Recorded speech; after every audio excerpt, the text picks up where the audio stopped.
ये कहानी आज से कई सौ साल पुरानी है, जहाँ मेडिकल साइंस को लोग इस्तेमाल नहीं करते थे। आम बीमारियों से लोग मर जाया करते थे क्योंकि ऑपरेशन और सर्जरी करना मना था। तो कहानी शुरू होती है एक हकीम को दिखाते हुए, जो जड़ी बूटियों के बारे में काफी अच्छे से जानता है, जिसके जरिए वो लोगों की छोटी मोटी बीमारियों का इलाज करता है। उसके इलाज से बहुत लोग ठीक भी हो चुके होते हैं, लेकिन कुछ लोग ऐसे हैं जो उसे पसंद नहीं करते और वो इसे जादूगर कहते हैं। उन लोगों का मानना ये है कि वो काला जादू करके लोगों का इलाज करता है, जिससे लोग ठीक हो जाते। इसीलिए वो लोग ना तो इसे पसंद करते थे और ना ही इसे अपना इलाज करवाया करते थे। मगर इसके बावजूद भी वो हकीम नहीं रुकता और जितना हो सके वो उतना ही लोगों की मदद करता था। वो उनका इलाज भी करता था और काफी जरूरी बातें भी उन्हें बताया करता था कि किस तरह से वो थोड़ी बहुत मेहनत करके ठीक हो सकते हैं, और अगर उन लोगों को दोबारा कोई बीमारी हो भी जाती है तो वो लोग किस तरह जड़ी बूटियों की मदद से अपना इलाज खुद कर सकते। अब एक दिन वो हकीम एक गाँव के लोगों को इन्हीं सब चीजों के बारे में बता रहा होता है, और तभी हमें यहाँ एक छोटा लड़का दिखाया जाता है जिसका नाम रोब होता है, जो हकीम की इन बातों को बड़े गौर से सुन रहा था। उसे तजस्सुस भी हो रहा था इन सब के बारे में। उसकी बातें सुनने के बाद वो अपने घर के लिए निकल जाता है। उसके घर पहुँचने पर हम देखते हैं कि रोब की फैमिली काफी गरीब है, जहाँ वो अपनी मोम और दो बहन भाइयों के साथ रहता है। यहाँ पर हम ये भी जान पाते हैं कि रोब की मोम काफी बीमार है, मगर उन्हें क्या बीमारी है इस बारे में वो नहीं जानते। लेकिन आज रात रोब देखता है कि उसकी मोम की तबीयत बहुत ज्यादा ही खराब हो रही है। फिर वो जैसे ही अपनी मोम के दिल पर हाथ रखता है तो उसे बड़ा ही अजीब सा महसूस होता है, जिस वजह से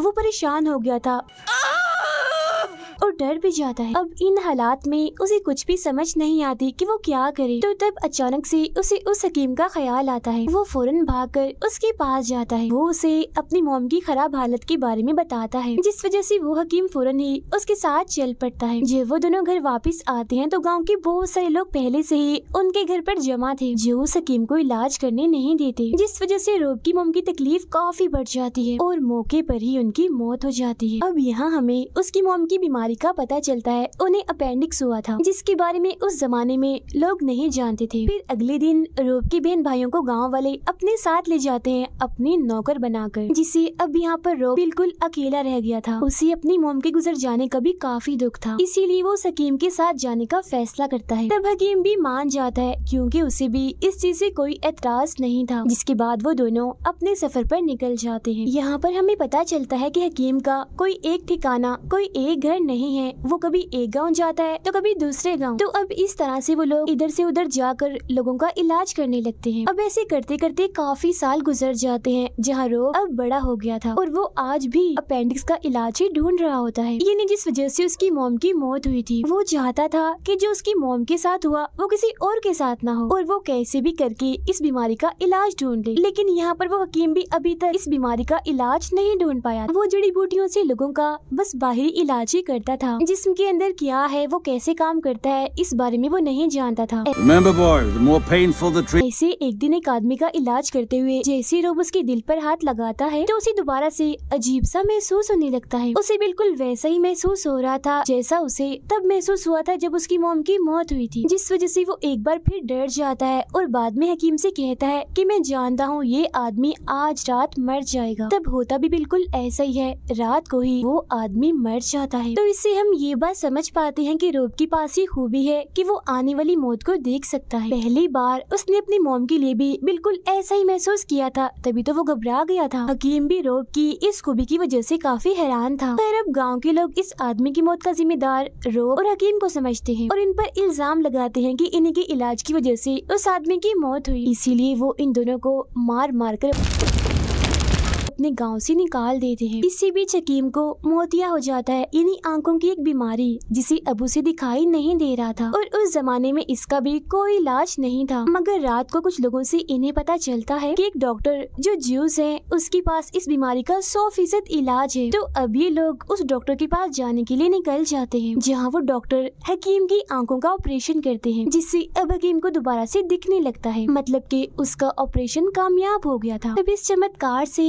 रोब भी काफी खुश हो जाता है। वो डॉक्टर से पूछता है कि आपने ये ऑपरेशन कहाँ से सीखा। तो वो डॉक्टर उसे एक सीनियर डॉक्टर इब्ने सीना के बारे में बताता है जो इस वक्त रशिया में है। उनका एक काफी मशहूर हॉस्पिटल है जिसके अलावा वो लोगों को मेडिकल साइंस भी पढ़ाते हैं। कोई भी ऐसी बीमारी नहीं थी जिसका इलाज उनके पास ना हो। और अब ये जानकर रोब काफी खुश हो जाता है क्योंकि वो ये फैसला कर लेता है कि मैं वहाँ जाकर पढ़ूंगा ताकि मैं अपेंडिक्स का इलाज करना सीख लूं। लेकिन वो ज्यूस डॉक्टर उसे साथ साथ वार्न इनिशियो करना भी करते हैं कि तुम्हें वहाँ जाने के लिए मिस्र से होकर गुजरना पड़ेगा, लेकिन वहाँ से किसी और मजहब के लोगों को गुजरने की इजाजत नहीं है। मगर इसके बावजूद भी रोब वहाँ पर जाने का फैसला करता है। जाते जाते वो हकीम का शुक्रिया अदा करता है उस सब के लिए जो उसने हकीम से सीखा था। यहाँ हकीम भी उसे बहुत सारी दुआएं देकर अच्छा अलविदा कहता है, जिसके बाद उन दोनों के रास्ते अलग अलग हो जाते हैं। अब पानी के रास्ते से उसे मिस्र जाने में पूरा 1 साल लगने वाला था। जिस बहरी जहाज से वो जा रहा था उसमें और भी बहुत सारे ज्यूस थे। उनका ही नौकर बनकर वो जाता है। फिर जब ये लोग मिस्र पहुंच जाते हैं तो कुछ ज्यूस रोब को समझाते हैं कि किस तरह से दुआ करनी है, कैसे उठना बैठना है और कैसे अकेले टाइम में रहना है। मतलब अकेले वक्त में उसे वो वाली प्रे करनी है जो ज्यूस करते हैं। अब यहाँ मिस्र से रोब को उस शहर में जाना था जहाँ इब्ने सीना का हॉस्पिटल है। रेगिस्तान से वहाँ पहुँचते पहुँचते इन्हें 2 महीने लग जाते हैं। इनके इसी ग्रुप में एक लड़की भी थी जो बहुत खूबसूरत थी और उसे बेचने के लिए पर्शिया ले जाया जा रहा था। रास्ते में इन्हें एक आर्मी भी दिखाई देती है जो काफी जालिम थी क्योंकि उन्होंने एक गांव के सारे लोगों को मार दिया था। इसी गांव में इन्हें एक छोटी बच्ची भी मिलती है जिसे वो लड़की अपने साथ रख लेती। रास्ते में बच्ची की तबीयत खराब हो जाती है तो रोब उसकी मदद करता है और इस तरह से उस लड़की और रोब की दोस्ती हो जाती है। आहिस्ता आहिस्ता दोनों एक दूसरे को काफी पसंद करने लगी थी। मगर जब वो रेगिस्तान से गुजर रही थी तो तभी अचानक यहाँ रेत का तूफान आ जाता है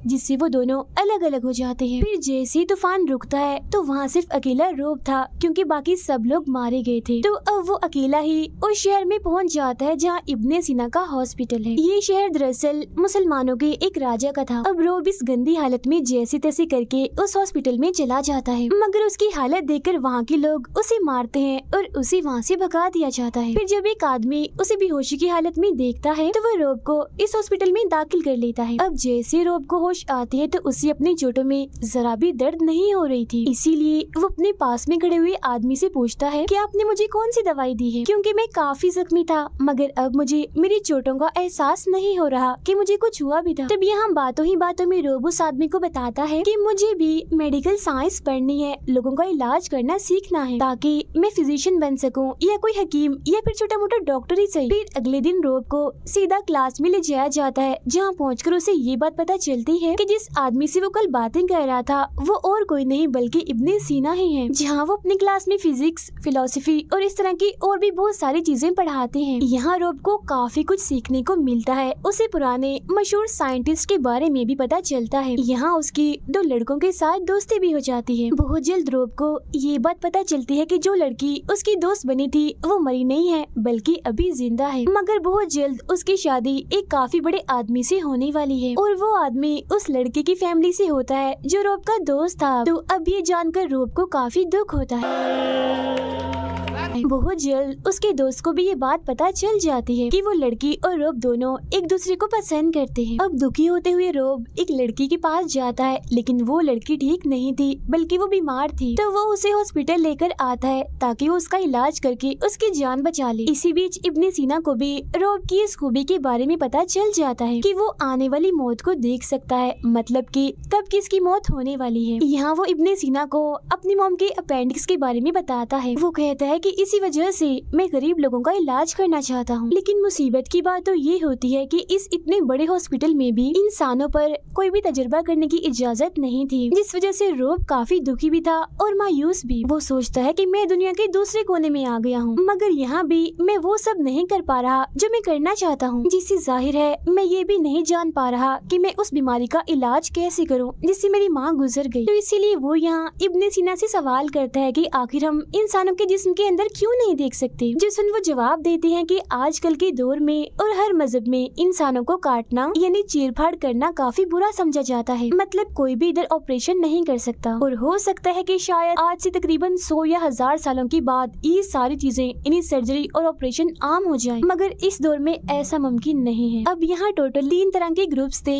एक तो था मुसलमानों के राजा का ग्रुप जो दूसरे मजहब के लोगों को इत्तेफाक और प्यार से रहने का कहता था। मेडिकल और साइंस को वो काफी बढ़ावा देता था। दूसरा ग्रुप होता है पर्शियन का, जबकि तीसरे ग्रुप के लोग दूसरे शहर से आए थे और ये वही लोग थे जो जालिम थे, इन्हें जिन्होंने उस पूरे गाँव को खत्म कर दिया था। मगर इन दोनों ग्रुप्स को मुसलमानों के राजा का सलूक बिल्कुल भी पसंद नहीं था। उनका मानना था कि वो एक कमजोर राजा है, इसी वजह से वो अक्सर कोई ना कोई उल्टी सीधी हरकत करते रहते थे। फिर एक दिन उन जालिम लोगों की आर्मी एक खतरनाक बीमारी वाले आदमी को इनके शहर में भेज देती है, जिस वजह से काफी तेजी से वो बीमारी पूरे शहर में फैल जाती है। अब जो अमीर लोग थे वो तो इस शहर से भाग गए थे, जिनमें उस लड़की का हस्बैंड भी शामिल था। वो लड़की भी इस बीमारी का शिकार होकर अपने घर में पड़ी थी। अब शहर की ये हालत देखकर इब्ने सीना के स्टूडेंट्स सारे गरीब और बीमार लोगों को ठीक करने में लग जाते हैं। अब जो लोग इस बीमारी का शिकार हुए थे उनके जिस्म पर काले रंग के निशान थे, जो देखकर रोब मशवरा देता है कि हमें सर्जरी करके इन काले निशानों की जो जड़ें हैं उन्हें ही निकाल देना चाहिए। लेकिन क्योंकि सर्जरी ऑपरेशन की इजाजत नहीं थी, इसलिए ऐसा नहीं किया जाता और अब देखते ही देखते हजारों की तादाद में लोग मरने लगते हैं। लेकिन अब क्योंकि रोब काफी समझदार था, इसीलिए उसे ये बात पता चल जाती है कि ये बीमारी इतनी तेजी से चूहों की वजह से फैल रही है। तो अब ये लोग चूहों को मारने वाला जहर बनाते हैं, जिससे शहर के सभी चूहों को मार दिया जाता है और जितने भी लोग बचे थे उन्हें कुछ नहीं होता। जिसके बाद अब देखते ही देखते इनकी दवाइयों से लोग ठीक होने लगते हैं। वो लड़की भी मौत के मुंह से वापिस आती है, क्योंकि बाल बाल उसकी जान बचती है, जो देख रोब भी काफी खुश हो जाता है। पूरे शहर की हालत भी पहले की तरह बिल्कुल ठीक हो गई थी और वो सारे अमीर लोग जो यहाँ से भागे थे वो भी वापिस आ जाते हैं, जिनमें उस लड़की का हस्बैंड भी शामिल था। कुछ वक्त के बाद उस हॉस्पिटल में अपेंडिक्स का एक मरीज आता है, मगर ऑपरेशन ना होने की वजह से वो बेचारा दर्द में तड़पता तड़पता ही मर जाता है। लेकिन उस इंसान के मरने से पहले ही रोब उससे ये इजाजत ले चुका होता है कि मरने के बाद क्या मैं आपका ऑपरेशन कर सकता हूँ। तो तब इस बात के लिए उस आदमी ने हाँ कर दी होती है। अब क्योंकि यही वो बीमारी थी जो बार बार उसे परेशान कर रही थी, इसीलिए वो बगैर किसी की इजाजत लिए उस आदमी की लाश का ऑपरेशन करने लगता है। हालांकि उसे काफी डर लग रहा था, मगर वो फिर भी उस लाश की चीरफाड़ करके उसे देखने लगता है। वो उसके दिल को अपने हाथ में रखता है और देखता है कि आखिर ये काम कैसे करता है। जिस्म के सारे हिस्सों की वो एक ड्राइंग बना लेता है ताकि बाद में ये उसके काम आ सके। यहाँ उसे अपेंडिक्स के बारे में भी पता चल जाता है कि आखिर ये होती कहाँ पर है और उसे कैसे निकाला जा सकता है ये भी। मगर यहाँ के कुछ लोगों को उसकी इस हरकत के बारे में पता चल चुका था, इसीलिए वो रोब और इब्ने सीना को पर्शियन के लीडर के पास ले जाते हैं, जहाँ इन दोनों को मौत की सजा सुना दी जाती है। अब रोब की वजह से बाकी ज्यूस का भी यहाँ पर रहना मुश्किल होने वाला था, इसीलिए इतने खतरे के माहौल में भी वो अपनी असलियत बता देता है कि मैं ज्यूस नहीं हूँ बल्कि मैं एक क्रिश्चियन हूँ। इसीलिए प्लीज मेरी वजह से बाकी ज्यूस को सजा मत दीजिए। लेकिन ये बात कोई भी मानने को तैयार नहीं था कि रोब एक क्रिश्चियन है, क्योंकि उसने खुद को ज्यूस के मजहब के मुताबिक ही ढाल लिया था। उस लड़की के हस्बैंड को भी ये बात पता चल जाती है कि ये और रोब एक दूसरे से प्यार करते हैं, तो सजा देने के लिए वो उस लड़की को जमीन में गाड़ देता है। अब रोब का वो दोस्त जो ज्यूस था वो भी रोब पर काफी गुस्सा करता है कि तुमने हम सबको इतना बड़ा धोखा दिया कि तुम ज्यूस नहीं हो बल्कि क्रिश्चियन हो। इसी दौरान हम देखते हैं कि मुसलमानों के राजा बीमार पड़ने लगते हैं। उन्हें भी असल में कोई और बीमारी नहीं बल्कि अपेंडिक्स ही थी। तो वो रोब और इब्ने सीना को पर्शियन की कैद से आजाद करवाते हैं, जिसके बाद वो उन दोनों से कहते हैं कि ये मेरा हुक्म है, मेरी तरफ से आप दोनों को ये इजाजत है कि आप मेरा ऑपरेशन करें। मगर रोब ये सुनकर काफी डर जाता है, क्योंकि उसने कभी भी किसी जिंदा इंसान पर सर्जरी नहीं की थी। लेकिन यहाँ इनके पास और कोई रास्ता नहीं था, या तो इन्हें उस राजा का ऑपरेशन करना था या फिर फांसी पर चढ़कर मरना था। तो अब यहाँ पर रोब ऑपरेशन करने के लिए मान जाता है, लेकिन ऑपरेशन करने के बदले में वो एक मांग करता है कि उस लड़की को आजाद कर दिया जाए। तब राजा उसकी बात मान जाते हैं और उस लड़की को आजाद कर भी दिया जाता है। इसके बाद इब्ने सीना, रोब और उसका दोस्त डरते हुए पहली बार राजा की सर्जरी करने लगते हैं, जहाँ उन्हें काफी मुश्किलात का सामना करना पड़ता है। जैसे वो काफी घबराए हुए थे कि वो जिंदा इंसान पर सर्जरी कैसे करे, लेकिन फिर आखिरकार वो उसकी अपेंडिक्स निकालने में कामयाब हो जाते हैं। ऑपरेशन करने लेने के बाद रोब काफी मुतमईन सा दिखता है, उसे काफी सुकून मिलता है। अंदर ही अंदर वो खुद को अपनी माँ का ऑपरेशन करता हुआ देखता है। राजा भी यहाँ बिल्कुल ठीक होते हैं, इसीलिए उनकी और रोब की दोस्ती हो जाती है। मगर इस बात से सारे पर्शियन उस राजा पर काफी गुस्सा होते हैं। उन्हें राजा पर इस बात का भी गुस्सा था कि उन्होंने इब्ने सीना और रोब को यहाँ से भगा दिया, उन्हें सजा भी नहीं दी गई। इसीलिए पर्शियन सीधा जाकर उस खतरनाक ग्रुप से मिलते हैं, जिसके बाद दोनों ग्रुप्स एक होकर अपने ही शहर पर हमला कर देते हैं।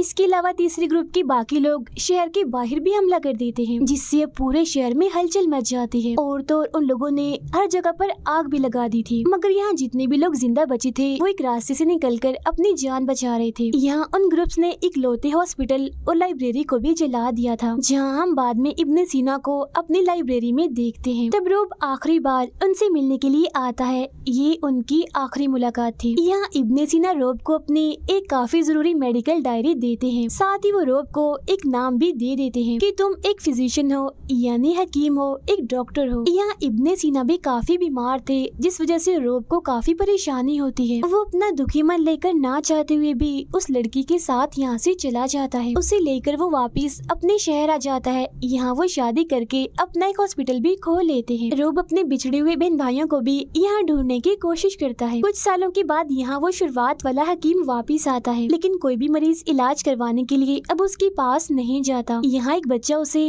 रोब के हॉस्पिटल के बारे में बताता है, तो यहाँ हकीम ये जानकर काफी खुश हो जाता है कि रोब ने अपना एक हॉस्पिटल खोल लिया है। वो भी रोब से मिलने उसके हॉस्पिटल जाता है, जहाँ वो दोनों एक बार फिर से काफी खुशी खुशी मिलते हैं। और इसी के साथ ये फिल्म यहीं पर खत्म हो जाती है।